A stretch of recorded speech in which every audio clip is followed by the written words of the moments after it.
Hi. How are you? How have you been? My name is Maisha, aka My. Welcome to my channel. And if you're a subscriber, thank you for being back and staying because I know I've kind of been MIA for a bit, but thank you so much for staying. I have had a month. I'm sure we all have had a month for a lot of reasons, just collectively. It's been a lot. I think the energy out there has kind of been like, we're exhausted. But I feel like the energy is getting better. I know personally I was exhausted. So much was going on in my life.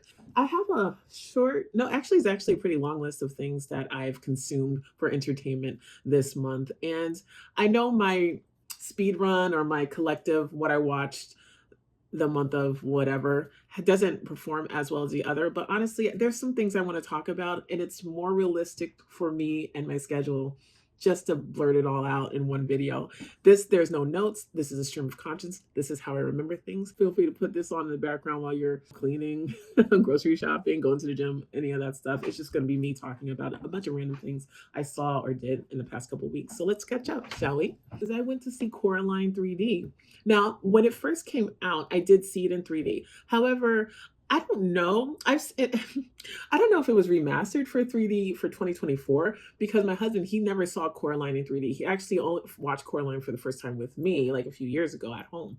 But because they were playing it for Halloween and they were playing it in 3D, we went and it was great. I do have a few clips. I'll put it on here somewhere, but it was a great experience. It looked more 3D than it did back when I first saw it in theaters. It was a great time. It's such a great movie. I love claymation. It was one of my favorite animation styles. So I would give that an A+ with a smiley face because I do it again. I've seen that movie a lot. Okay, so the next event experience I had that I want to talk about is the Jake Paul Tyson fight.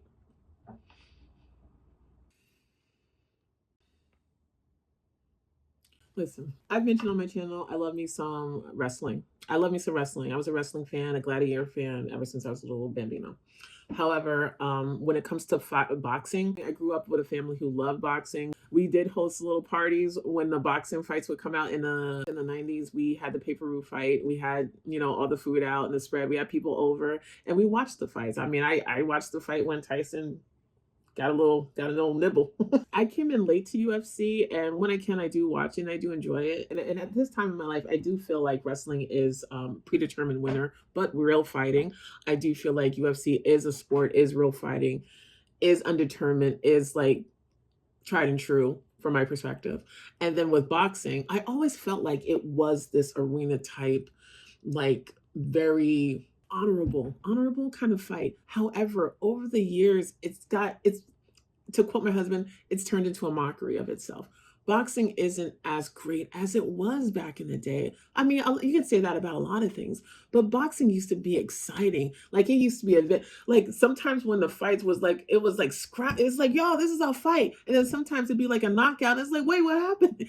Boxing used to be this thing where you were really in it. You didn't know who was going to win. Of course you had speculations. Of course you might want to put a bet on the game, but on the match. But man, boxing was like this real big deal back in the day. But now, yeah, it's a mockery. It is a mockery. All right, number one, I want to mention that some people around me have mentioned is the fact that it was live on Netflix and some people were having trouble like with the buffering. Okay, my husband's friend actually was trying to watch the fight. At one point, he called him and was like, "Yo, my internet, Netflix, they're not matching. I can't not watch this fight." They had to get on a FaceTime, and that's how he had to watch the fight. So when it comes down to it, the first fight I believe was between Mario and Abel. I hope that's their name. That was just ridiculous because I'm sorry, that was a one-sided fight. To me, it was a one-sided fight. When I saw that scorecard that had one of them at 10 across the board and one at 9 across the board, I'm like, where was those nines? Because I swear to God, that was a one-sided fight. I think the one guy should have gotten penalized for humping the other guy. I don't think that was good sportsmanship. But that fight was so silly to me. It's Katie and Amanda. Oh my God. That fight was good. However, I got so pissed off when they said it, Katie Taylor. I think her name, yeah, Katie Taylor won that fight. I thought that was BS. That Amanda Soriano, she won that fight. The fact that Katie won made me so mad. It was just ridiculous. I was so heated. And then when it's time for the Tyson Paul fight, I couldn't finish it. I couldn't finish it. By that point, I'm full off of pizza. I've had a few whiskeys. I'm watching this, and I'm just like, I'm gonna put myself to bed. And that's exactly what I did, because that's where the mockery came. That's where this fight was BS to an extreme. Like, what was going on there? And in the morning, I'm like, what happened? And then when I heard what happened and who won, I gave that fight an F. I give that fight an F, and I want my time back emoji. All right, moving on. Heretic. Now, all right, church girl who saw Heretic. Listen, I am a very spiritual person. I wouldn't say I'm religious, but I'm a very spiritual person. And I'm also not one to try to like draw you into my beliefs and everything. To each his own. Hey, you don't believe? That's fine. But my thing is about respect. I won't preach to you and try to convert you. You don't try to tell me how wrong I am and how wrong my spirituality and or religion is. Okay? That's been my thing for a long time. Right in between that, in that gray area, is, oh, let's talk about religion. Let's talk about this. It's not about conversion. It's not about proving anybody right or wrong, but about beliefs. What do we believe in? What, why does that work for you? Maybe it worked for me. Having a conversation. The Heretic was such an interesting movie. This movie stars Hugh Grant, Sophia Thatcher, and Chloe East. Now, Sophia Thatcher and Chloe East, there are these two Mormon missionaries who are going around with a list of people who have requested to learn more about their religion. And so they're doing the gamut, and there's interesting interactions they have with each other and with people in society. Like, some people make fun of them, some people ignore them.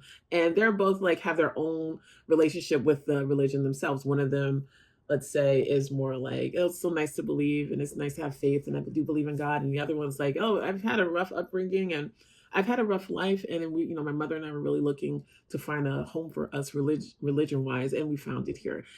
Not too much the same kind of young ladies, but they both have beliefs that are similar. So one of the people on that list to get more information about is Hugh Grant's character. They're not allowed to go into a house with a man unless there's a woman present. And he like tricks them and he tells them that, my wife's in there making a pie. And when they go in there, they're basically trapped. They're trapped with someone who has had that curiosity about faith. What religion is right? What is the one true religion? Why are there so many religions? What are the iterations of religion? A bookman, an educated man who wants to use proof and history and studying and words to like prove a point. And in that, he's using these two as an experiment to prove that point. This movie was really good. It was really good. I saw this twice. I saw this twice because I liked the conversations they were having. I liked how they challenged each other with their beliefs and their proof or lack of proof. I liked it just reminded me so much of interactions I have had throughout the years, less now, but a lot in my 20s when it came to like people and their beliefs and my beliefs and where you draw the line when you share, when you don't share. It's very dialogue heavy. There's a lot of talking, but I thought it was really easy to follow and it was really interesting as well. And I definitely could have taken another 5-10 minutes of this movie just to wrap it up, sum it up a little bit more for me. However, I was perfectly content with the end of the movie. I liked how it wrapped up. It was a really good movie. I highly recommend this movie. I will probably own this movie in the future. I'm going to give this movie an A- with the smiley face emoji. Yes, Heretic. Inside Out 2. Finally saw that movie. Now, the first Inside Out movie, I did not like. I'm sorry, I did not like. I am someone who is just recently starting to get comfortable with vulnerability, expressing my emotions. It's okay to be uncomfortable. I've been working on that for the past couple of years, and I'm finally getting to a point where I'm just like, okay, it's okay to feel this way. But at the time that I first watched Inside Out, I was not there yet, and all these emotions was annoying to me. But I was talking to somebody close to me, and she thought it would be good for me to watch Inside Out too. She's like, you and your husband should watch it. It introduces the characters ennui, envy, anxiety, and embarrassment. And I'm like, oh man, those are some heavy feelings right there. And it's like, yeah, but I have some people in my life who experience anxiety and depression, and you want to understand the people you love however you can. Like I've even gone on YouTube trying to understand like certain things like OCD. Someone I love has OCD and depression. See, winter's coming. Inside Out 2, Riley is hitting puberty. What a weird word. And she gets these new feelings coming in, even though like anger, disgust, fear, joy, sadness, like they've figured out their rhythm from the first one, and now you're bringing all these new emotions in. Man, it was a ride. It was a ride. But it's so funny that this animation helped me understand some feelings that people around me are feeling. Like, I'm not saying I'm above anything. I mean, don't get me wrong. I'm sure I experience anxiety once in a while. I definitely have experienced embarrassment, ennui, envy, all that stuff. But we all experience these emotions at different levels, right? I relate to joy. I love there was this point that Joy had a real honest moment expressing what it's like to be Joy all the time and have the other emotions looking to her for answers and solutions. I relate to Joy so much because at a point, being optimistic, being smiley, being like quirky and cheerful, it is genuine. It really is genuine. But when people seek that from you all the time, it gets frustrating and it gets annoying, especially if you have a moment or a day you're not smiling. People are like, "What's going on? Are you okay?" It's like, I just don't feel like smiling today. Or I'm okay, I'll be fine. Stay over there. You know what I mean? I don't experience things like anxiety that much. And so that character anxiety was a very teachable moment. This is that kind of movie that adults who struggled with figuring out how to process emotions, that their feelings are okay to have, that having these emotions are okay to have. This is that kind of movie adults who watch it now might have been like, damn, I wish this was around when I was a kid. Just to help them along, you know what I mean? There's a great channel called Cinema Therapy, I believe they're called, that after watching Inside Out 2, my husband and I watched them reacting to that. And that's a great follow-up to this movie as well. This movie was amazing. I love this movie so much. It's an A+ movie. It's an A+ movie. I've watched it twice by now. And the last movie I've seen recently, I finally watched Deadpool and Wolverine. All right. So, bravo. I did like it. I'm glad I watched it at home and not in the theater because it was one of those movies that I kind of wanted to talk to someone throughout it. I didn't want to just be quiet and watch it. I did kind of want to have a conversation with someone while watching it, in which we did. I love the first Deadpool. I did see that in theaters. Freaking loved it. I thought it was hilarious. The second Deadpool, saw that in theaters. I didn't like that as much. I thought it was just okay, and I never watched it again. This Deadpool and Wolverine, it was pretty fun. It was a good time. I'll say it was a good time. Deadpool's character is kind of retired. He's like just gonna be his human self, his normal self, trying to just have a job, selling cars, and like just enjoying life the best he can. Him and his girlfriend are broken up. But it's his birthday and she's there, and a bunch of people close to him are there when the secret society comes to get him. Now he's already been rejected from being an Avenger, and X-Men doesn't want him. So when he gets brought into the secret society, he really thinks he's just like some kind of messiah who's going to save the world. However, it turns out Wolverine was a very important person in Deadpool's current timeline. So that timeline is eventually going to end. And there's this whole thing that happens with when Deadpool figures out, well, in order to fix his timeline and save the world, his world, he needs to find a Wolverine and bring him to his world in order to fix the timeline and save everybody. And then that's when the multiverse comes in. Now, I can't say I'm tired of multiverses because it's been a couple years of multiverses at this point, and it wins, it loses sometimes. And the way they went to doing the multiverses to get Wolverine was fun, but I could have did a little bit more of it. The villain in this movie, she was really great. For me, I loved Hugh Jackman in this. I know Deadpool is like the mercenary with the mouth. Is that something like that? And I know that. But for me, there were a few moments where it was just a little too much. But to each his own. I'm sure some people loved it. But for me, there were moments where I was just like, eh. But Hugh Jackman, he was really great in this movie. I still consider the first Deadpool as my number one. I would say Deadpool and Wolverine is number two, and the second Deadpool I would put at bottom place. I think I'll give Deadpool and Wolverine a B plus with a smiley face emoji. I will definitely watch it again, but on a rewatch, I might be skipping around. I think that's one of the main reasons why I can't give it an A, is because there were some parts that I was like, yeah, wrap it up. But there was a lot of good, the fighting between Deadpool and Wolverine was really fun. It was a good time. Yeah, and I'll probably watch it again. Editing Maisha here. I just wanted to let you know that on the very last day of November, I sat down and I watched Fall Guy with Ryan Gosling and Emily Blunt. I did record myself reacting to the trailer for Fall Guy earlier this year. However, I never edited it and uploaded it because I wasn't feeling it, to be honest. And I didn't want to put that energy out there, but I'm going to get better about that. Even if I don't like a trailer, I'm going to make sure I upload it just to share. Exactly. Just to share why I'm not watching it in the theaters or what I don't like about it. Because there's going to be instances where, yeah, the trailer wasn't good, the movie's not good, or the trailer is great and the movie's not good. And it's good to decipher and figure out which is going to be which and share it with people, especially if you're like me and you're like extremely busy and you got to be selective, you know. So anyway, I wasn't feeling it, didn't upload it. And then last night, my husband and I watched Fall Guy, and it was such a great time. I feel like this is one of those movies that the trailer was almost like, I don't want to say false advertising, but the trailer was not nearly as good as the movie. The trailer made me not want to see the movie, not even want to think about the movie, not even want to talk about the movie. But, we're hanging out last night, and it's like, let's watch something. Oh, this is on Peacock. Let's check it out. This movie was so much better than the trailer. Ryan Gosling, he was amazing. I love when he has a good range, you know?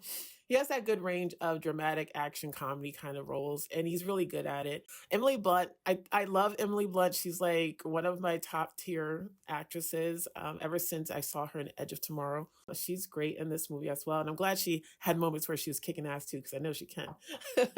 Aaron Taylor Johnson is such an interesting actor to me. I swear he gets better and better every movie I see him in. And I remember watching this movie like, this has the energy of Bullet Train. And when we looked it up, it made sense that the director of Bullet Train, David, I'm not even going to try to pronounce that last name, the director that did Bullet Train. So he definitely has a style that is very noticeable. And it was a great movie. I liked the Winston Duke was in. He was really cute. Cute. He was really fun as like kind of like this Ryan Gosling's sidekick in a way, or friend, fellow stunt coordinator friend. But it was a good time. It was much better than I was expecting it to be. And honestly, trailers be better, because if the trailer was better, I probably would have seen this in the theater or a lot sooner. The stunts were great. Learning about just getting a different glimpse into the stunt industry was great. I hope they do make that award with the Golden Globes, Oscars, all that stuff, because I really think that it's such a talent, it's such a risk. These people are doing great work, so I hope that becomes a category in the future. If I gave Deadpool and Wolverine a B plus with a smiley face emoji, oh shoot, I don't know. I kind of want to give it the same rating. Yeah, I'll give it the same rating. I'm definitely going to watch it again, and let's continue. All right, moving on, because I've been talking a lot. Now I'm going to get to TV shows. McMahon, Mr. McMahon on Netflix. That documentary is probably one of my favorite documentaries of all time. Like between true crime and documentaries, I've watched a lot. The line between true crime and documentaries is a little narrow right now. It's a little thin. It's really thin. But no, I Mr. McMahon was probably the best documentary I've seen in years. I watched this in 24 hours. I watched this documentary 2 times in the last couple weeks. Number one, it was fun to see some of these fighters. It was really nostalgic and fun to see these fighters that came back to be interviewed. Hearing the stories, like honestly, it's so crazy how much goes on behind the scenes and like outside of the ring when it came to the wrestling. There was so much I didn't know either. I didn't know there were certain parts of the country that had their own WWC or in WWF, and like there was regions where this was the wrestling for this region when it came to TV, this was the wrestling for this region. And Mr. McMahon, Vince McMahon, came in, was working for his dad, and then was like, "Pop, I can do this, let me buy you out and let me run this stuff." And he did. And he went after all the other wrestlings because he wanted to be better and take more attention and like just be the best of the best.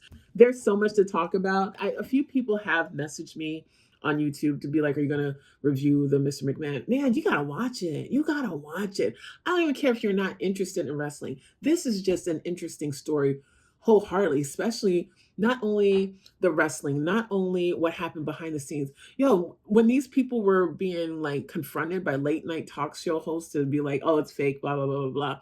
And certain things that happen to those hosts, man, you poke the bear, you're gonna get bit. I mean, what do you want to do? Seeing a family run and own business that has to do with wrestling, being a character, and when are you a character and when are you yourself, and when those lines get blurred and it's like you don't know when Mr. McMahon began or end. Like his daughter and his son, his wife being part of it, the narrative that they spun for certain things. Oh my God, I just don't want to talk too much about this documentary.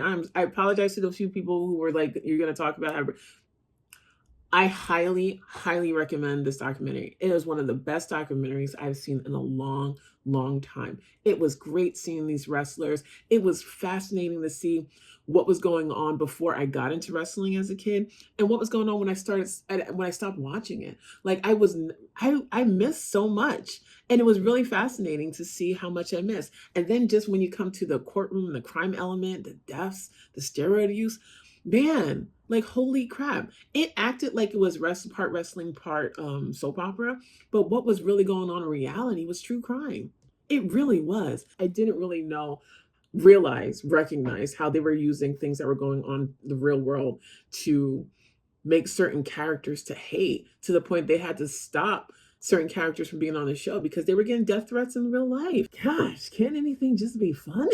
Can't anything just be fun without spreading toxic masculinity, drug use, misogyny, um, harassment? Like, can't anything just be fun? If you have not seen Mr. McMahon, oh my God, watch it. Like, holy crap. You will not want to stop watching. As soon as one episode finishes, you're going to want to go right back into another one. I highly, highly recommend. Highly recommend. I would have to say Mr. McMahon on Netflix was probably one of the top things I've seen all year. Well done. Well done. That is an A plus watch if I've ever seen one. A motherfucking plus. I'll probably watch it a third time. It was like, you know what? Let me lump something in I saw like over a month ago. The Menendez Monsters, I think it's called. The Menendez show on Netflix as well. That was really good, interesting. Holy crap, right? And I know it's like unlocked all these things, like people want to reopen the case and relook at it with fresh eyes, But that put aside, that show, that series, as interesting as it was, true crime, right? As interesting as it was, I cannot watch that again. I really can't. And I can't recommend it to everybody. There's some people who have been in certain situations that they allegedly were in, but we're not sure. I have to pick and choose who to recommend it to. However, Mr. McMahon, I think everyone should watch it. Everyone should watch it. It's freaking well done. And it's so crazy that they started making this before certain allegations came out. Like he was like, oh, we ain't finishing that. Holy moly. This is an A plus with a smiley face emoji, even though some twisted shit happens in here. This one I'm going to talk about briefly is another show I watched. It was called Disclaimer on Apple TV, starring Cate Blanchett and Kevin Kline. So I checked it out, and I'm watching the first episode and I was really intrigued. It's about this reporter, writer, award winner, Cate Blanchett, who, is having a really good professional career life, and her husband are doing well, but she is struggling with her relationship with her son. Now, a book gets delivered to her door that she's like, oh, what's this? And when she reads it, it mimics a part of her life when she was younger and her son was just, I think, like 5 or 6. It was this trip in Italy that there was an interaction with a young man that happened. Now, based on the book and her reaction to reading it, she is horrified. Now, Kevin Kline's his character is in it because he's this teacher who's kind of over it. I think he's just like dealing with the loss of his wife and depression. And he's a teacher at a school and he kind of gets pushed out. Like, maybe it's time for you to retire. His late wife wrote a book. And when he reads this book and sees some picture, he puts 2 and 2 together about what happened to his son that had passed away. And it becomes this vengeance story. So you have Kevin Kline, who has this book that his late wife wrote about their dead son. And you have Cate Blanchett, who was one of the characters written in the book, who's freaking out that this book exists. And then Kevin Kline's character releases it to the world and starts messing with Cate Blanchett. He wants vengeance for what Cate Blanchett's character had did. That's all I'm gonna say. This show started out well and interesting. Then it got to a point where I realized after about 3 episodes, I don't care about anybody.